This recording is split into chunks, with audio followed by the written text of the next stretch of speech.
Hi guys, and welcome to episode 9 of More About Culture.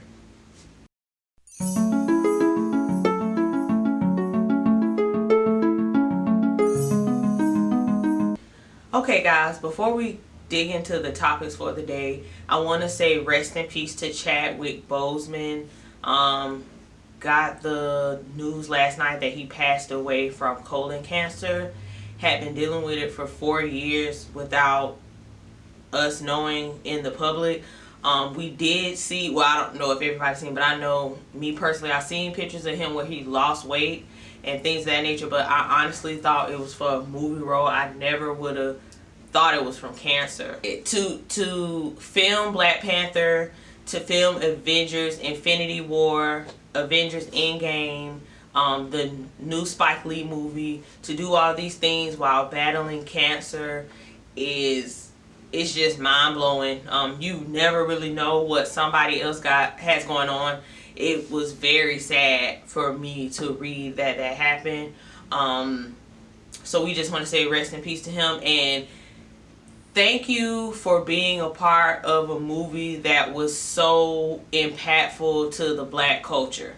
Black Panther was more than just a Black movie. Black Panther is a superhero movie that's Black, if that makes sense to y'all. It was just bigger than just a Black classic. Black Panther was something that empowered Black people in a way that I hadn't seen in years. I just remember when Black Panther came out and how everybody went to see it. It was sold out for weeks. It was a big deal. It just showed Black people that we can do more than sing and dance. We can have movies and be superheroes in them. And for that, I just want to say thank you. Right, now for my next topic, you know I've been waiting to talk about this, y'all. We have the Meg Thee Stallion update.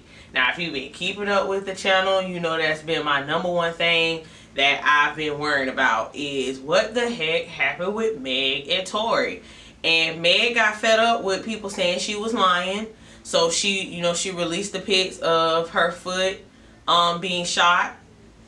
We seen that, and I guess people still didn't believe it.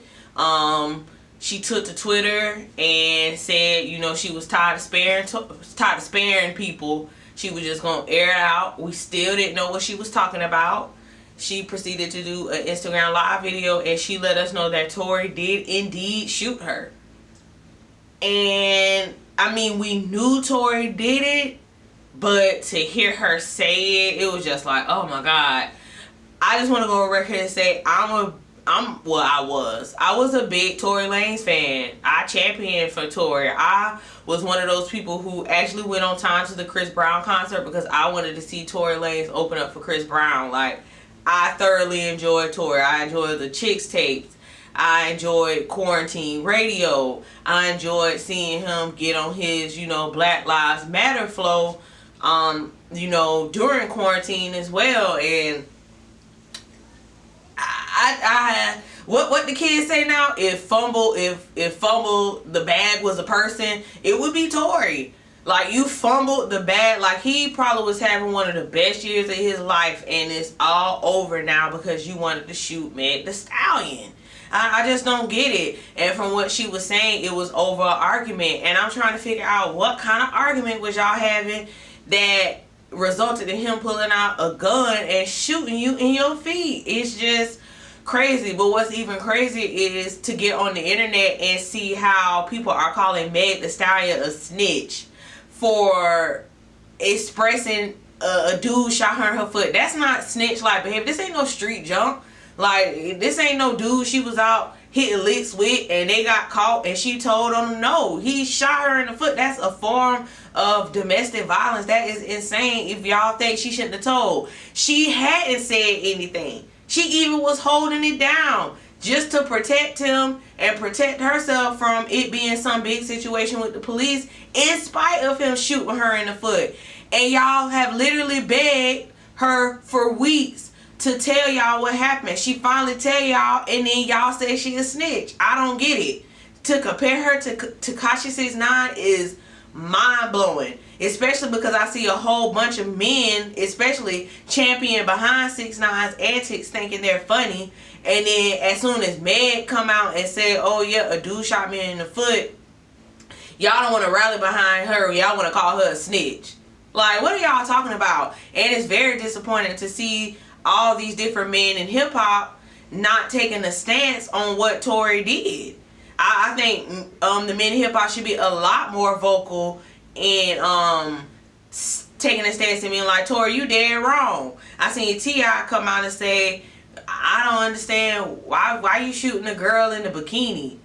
I didn't even understand the logic of that. But then you turn around and say, I need to hear from Tory. What do y'all need to hear? He shot her in the foot. It's no explanation. I don't care what she did. Unless she had a pistol to his head, it was no reason for him to pull a gun out and shoot this lady. To hear Bootsy, who got an opinion on everything, get on a live with Shade Room and they ask him about it, and for you to say, I don't want to speak on it because I'm cool with Tory and Meg, I'm trying to get a Meg verse. At the end of the day, you're a man.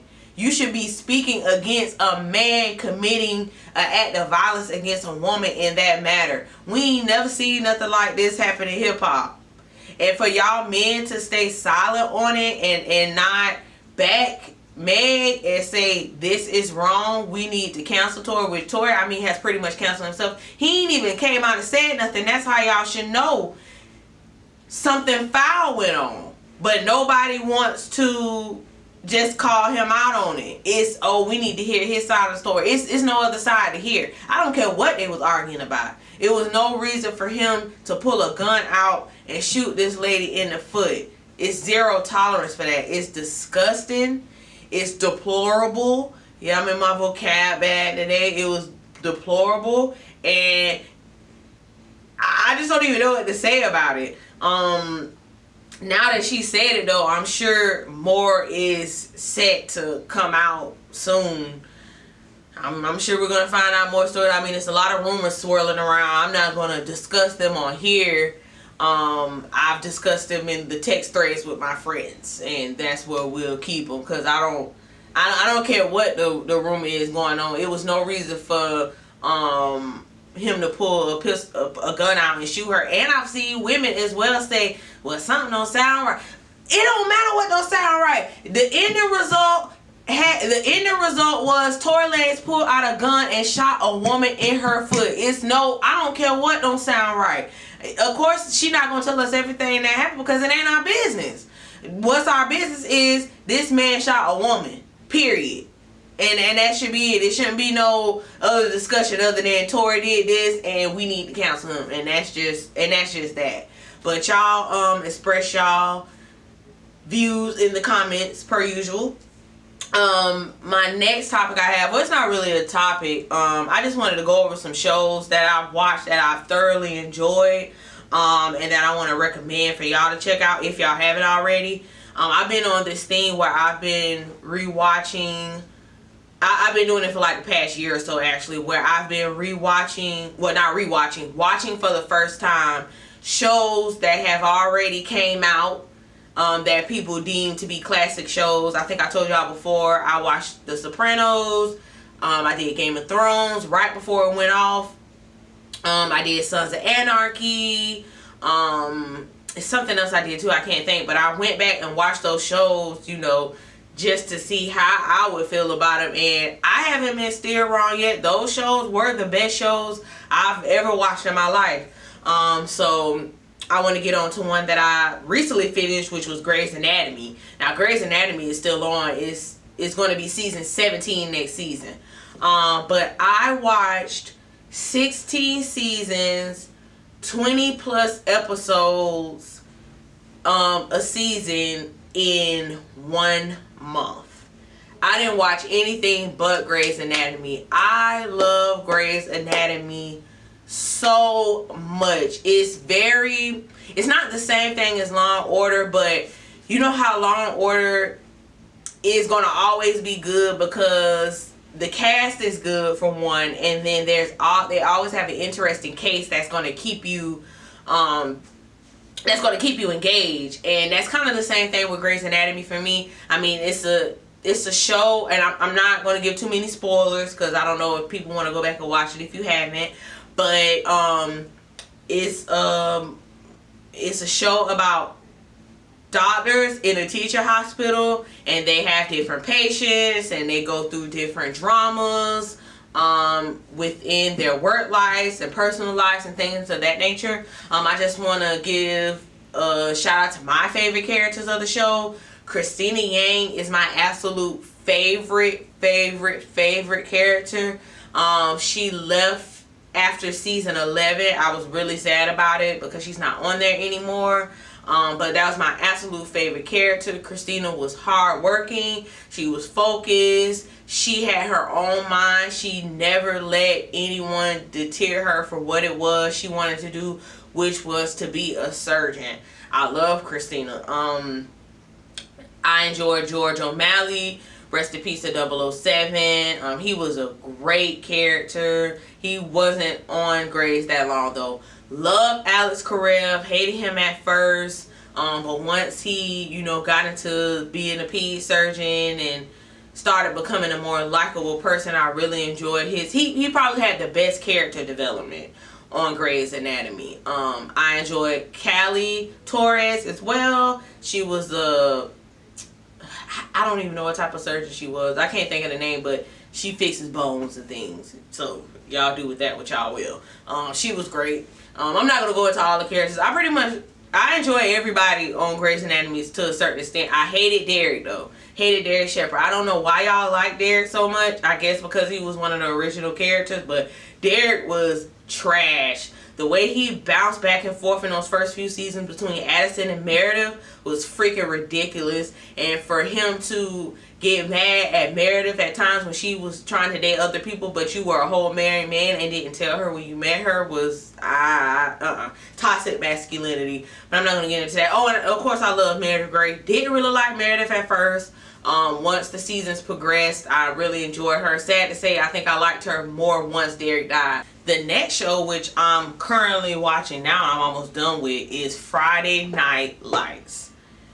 I love Friday Night Lights. Friday Night Lights is, I don't even know how to describe. I think Friday Night Lights is incredible. I don't have any other words to say it. The characters, the way that it's filmed. Like if you've seen the original Friday Night Lights, the movie, and if you've seen the way it was filmed, like it looked like it was a documentary being filmed, but it really wasn't. And that's the way they do the show too. The way they do close-ups on the camera things. Maybe I enjoy it more too because I'm looking at it as a technical aspect because I'm looking like how they're filming and things. But oh my god, I love Friday Night Lights. I actually started, was it last week or maybe a few days ago? I mean, either last week or maybe a few days ago. I can't really recall, but it's 5 seasons. I'm on season 4 now. It's just a good show. It just shows, it's like reality, but it's scripted. It's, just to give y'all a brief little synopsis, is about a football team in a small town named Dillon, Texas. And in those small towns, football is everybody's life there. So this is a state championship team, and the show is focusing on the players and the coach as well as the football aspect. But the character development in these shows is, it's not one of those shows where everything is just peaches and cream. It's not one of those shows. It's literally reality. It's a character on there. I'm just gonna say this. It's a character on there named Tim Riggins. Tim Riggins is my favorite character. He played. I'm not good at positions in football. I don't know him like that. I want to say he played like tight end or something. I don't know. But he was the best person on the team that played whatever position he was in. Tim Riggins is one of those dudes that you knew in high school that was real good at sports. He got offers for scholarships and things of that nature, but you kind of always knew that he was never going to do that stuff. Even though he had the potential, he never really wanted it. he got offered a scholarship to San Antonio University for football, and he went, and he didn't like it, and he dropped out, and he came home, and he's been struggling ever since. Tim Riggins just shows a real life portrayal of how some of these athletes get out of high school and just don't know what to do with their lives. That's why I say Friday Night Lights is real. Like, these characters that are being played, these are people that you know. These are coaches that you know, like the coach that's going above and beyond to make sure that you're not only just a good football player, but that you're a good person as well. Coach Taylor and Tammy Taylor are probably one of the best, if not the best, couples I've ever seen in a TV show, period. Their relationship is not perfect. They have their arguments and things of that nature, but they always come to work together. They're always a united front. They always stand united, and I love to see it. Their daughter Julie Taylor is a brat. I cannot stand Julie. I hated the way she was doing Matt Saracen. Love Matt Saracen, by the way. The way that she was doing Matt Saracen, some of the time in the first couple seasons, pure trash. But yeah, like I said, I'm not gonna go too much into it, but I highly recommend y'all watch Friday Night Lights. All the seasons are on Hulu currently. The next show I want to get into, it's not an older show. It's just something I just started watching. Killing Eve. It's on Hulu as well. Started watching that because Christina Yang from Grey's Anatomy is on it. So I was like, well, let me see what Christina be doing. Enjoyed that show as well. It was only 2 seasons. I think the 3rd season has already been released on TV, but it hasn't came to Hulu yet. But Killing Eve is basically a show about assassins and spies and things of that nature. If you're into that type of stuff, I advise you watch it. It's nothing like I've ever seen, so I don't even know what to compare it to. But it's set in London. So everybody does have an accent except for Christina Yang. So I don't know. I enjoyed it. And the last show I want to get into is Umbrella Academy. Season 2 just came out. Finished that I finished that last week. Took me a day to watch the whole season, 10 episodes. Thoroughly enjoyed Umbrella Academy. I think I enjoyed season 2 more because I've already built a rapport with these characters. So now that I know them and know some of their story more now, I thoroughly enjoyed season 2. Standout characters for me was Five. Of course, Five is my favorite character, period. Allison Hargreaves, standout character. Klaus was a standout character. And I mean, Luther is just there to me. I don't too much care about Luther. I feel like he's really big and does a lot of whining, and I don't like that. I did enjoy Vanya's storyline, and I like Diego, but I didn't really care about what they had going on with Diego. Diego did look good though, but I mean, that was about it. But that's all I have for Umbrella Academy. So I suggest you watch any of those. Grey's Anatomy for sure. If you watch Grey's Anatomy, what I will advise is please keep some tissues on deck. I cried several episodes off Grey's Anatomy. I was literally a wreck. It's some big deaths in there. Some big plot points that y'all want to get y'all tissues for. Friday Night Lights, incredible show. I cried off a couple episodes of that as well. Just because it's not sad, it's just things that happen that'll make you kind of be like, oh. Killing Eve is so good. If you want a good laugh and just want to see some people getting killed and things of that nature, check that out. And Umbrella Academy, if you want to watch something that's witty, something that's a little weird, something with some good characters, I suggest you watch Umbrella Academy, especially if you're into like superhero stuff. Give that a take. And my last topic, and the most important topic, maybe one of the biggest things that has happened in the last year, is the Brandy and Monica versus. I wish I had some freaking confetti, because I'll pop it right now. Let me tell y'all something. This is something that us late 80s and 90s kids have been wanting to see for the past 20 years. Brandy versus friggin' Monica. This is something that we never thought we'd see. We always thought they didn't like each other, which they didn't. But I guess they came to some sort of mutual appreciation for each other, whatever, which I don't understand why they wouldn't be friends. But like they said, you know, because they were the two it girls back then, which I feel like Brandy was a bigger it girl than Monica, but that's for another day. Because they were both the it girls back in the day, they tried to pin them against each other, and instead of them talking things out and, you know, letting the outside people say whatever it is they're gonna say, they let it affect them and their friendship. So I'm glad now, you know, that they're older and mature and they're able to get past their differences, and we get to see one of the best verses that we're probably ever going to see. Mark my words, this is going to be the best one. This is going to be the best one. So far, I probably had DMX and Snoop as the best one for me. For me, I had that. But this one is going to be better. I'm going to sing my heart out. I'm going to get me some nice wine. I'm going to go over to my sister's house. We go hook up the speaker.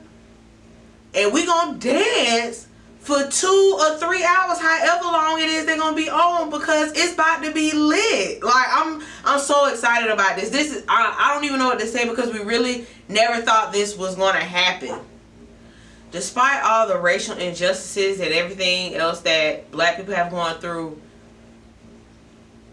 black people have been doing some monumental things over the past few years. Just like I said with Chadwick Boseman, Black Panther lifted black people up in such a way that I hadn't seen in years. Like,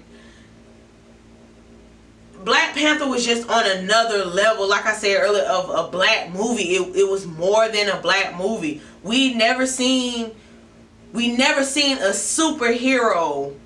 I mean, we had Storm and Luke Cage and things of that nature, but we never had a black superhero to that capacity. Like, when I have kids, I'm gonna tell my kids, like, look at Black Panther. Like, this is what we got to see in our lifetime. We're gonna be able to see we were able to see a drug-free DMX and Snoop Dogg do a versus battle. We're able to see Brandy and Monica, who beef for 20 years, do a versus battle and sing some of our most classic songs. We got to see LeBron and all these other black players not lose millions of dollars and not playing in a basketball game because they wanted to stand up for what they believe in. No matter what we go through, black people, we are amazing. We do amazing things. We are magical, seriously. But that's alright. That was off on another rant. And nothing to do with Brandy and Monica. I'm sorry, y'all. I'm sorry. I get emotional about black people and just things that we do, because I feel like we create a lot of vibes and we don't get enough credit for them. And we really make the world go round. No matter what nobody think, we make the world go round. We shift the culture. We make what's cool. But like I said, that's just me going on a rant. Let me get back to Brandy and Monica. But okay, so who I think is gonna win, Brandy and Monica? I think Monica's gonna win. The reason I say I think Monica is gonna win is because Monica has anthems and Brandy doesn't necessarily have them. I think Brandy kind of always played it safe with the music that she made, and Monica didn't. Monica made hood R&B, and Brandy made clean, nice R&B, if you say that. Me personally, I'm a bigger Brandy fan than a Monica fan, but not necessarily music. I just appreciate Brandy on a different level. Brandy, to me, is one of those people that doesn't get enough credit for some of the stuff that she's done. To be one of the top artists in the 90s and to be doing Moesha, you were the first Black Cinderella.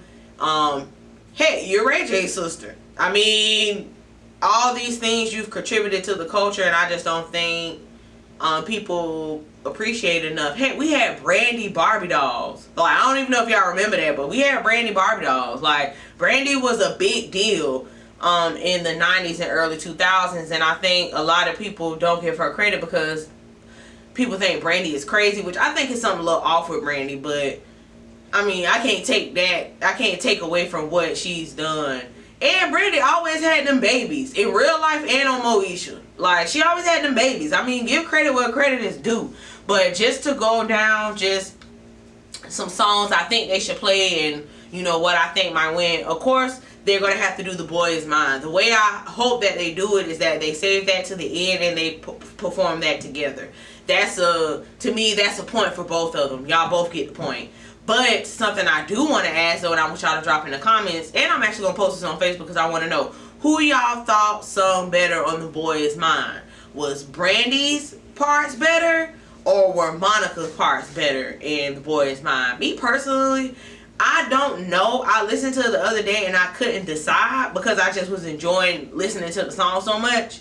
I will say I like Brandy's ad-libbing better on The Boy Is Mine. I just think Brandy has a beautiful voice, so anytime she has a song with somebody, I'm probably going to say she sings better, so that's a bias, so just forget what I said.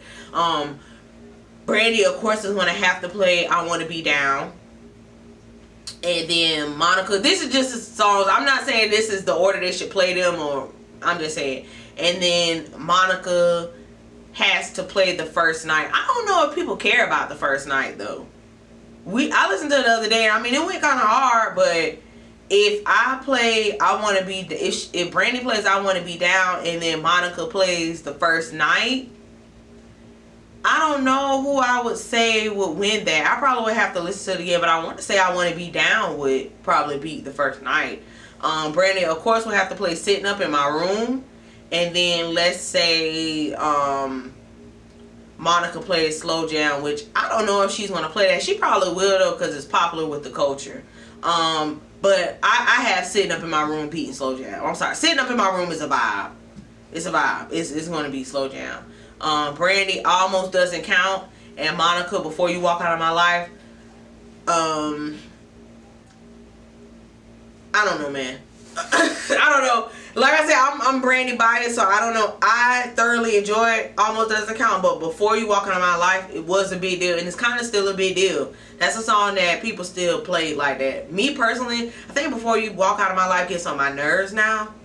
So that's another one I'm gonna actually have to listen to these songs how I got them, and then I have to come back to y'all. But yeah, I may say Almost Doesn't Count. I don't know. Brandy plays Angel in Disguise, and then Monica plays For You I Will. Yeah, I'm biased because now I'm reading them and I'm like, dang, I'm gonna pick Brandy on all these. I'm gonna pick Angel in Disguise before You I Will. No. I don't know. For You I Will and Angel in Disguise.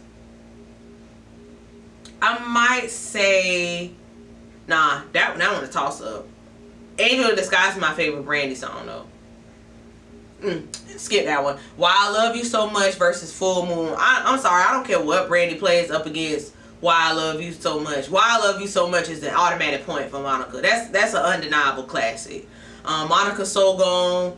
It doesn't matter what I got Brandy playing because that's an automatic point as well. It's just gonna be all automatic points. Like for So Gone and Why I Love You So Much, not maybe, that's probably You Should Have Known Better. Like those are automatic points. It start getting shaky for Brandy in the 2000s. That's the thing. It starts getting shaky because Monica was like on a run in the 2000s, late 2000s. I mean mid 2000s, early. So I don't know. Either way, like I said, I'm Team Brandy. But I think Monica's going to take it. Now, what I will say is if they do the verses how they've been doing them and they have a live setup, Brandy is going to show y'all Monday why they call her the vocal Bible. She is going to hit so many runs on y'all She gonna hit some notes that y'all didn't even think Brandy could hit. She gonna show y'all why they call her one of the best vocalists all time. She gonna learn y'all one on Monday, because see, y'all be disrespecting Brandy like Brandy ain't a goat out here, but she gonna show y'all Monday. She's gonna teach a lot of people a lesson on Monday, and I just can't wait to see it. This is, like I said, the biggest battle that we've seen thus far, and Swizz and Tim had me kind of pissed off because they had been dragging it for 2 weeks and they hadn't told us, but it was well worth the wait. But as usual, I want to thank you guys for tuning in. I ask that you please like, comment, and subscribe. Tell everybody about the channel. Have your mama subscribe, have your daddy subscribe, even make your dog a channel and have them subscribe. So yeah, until next time, bye.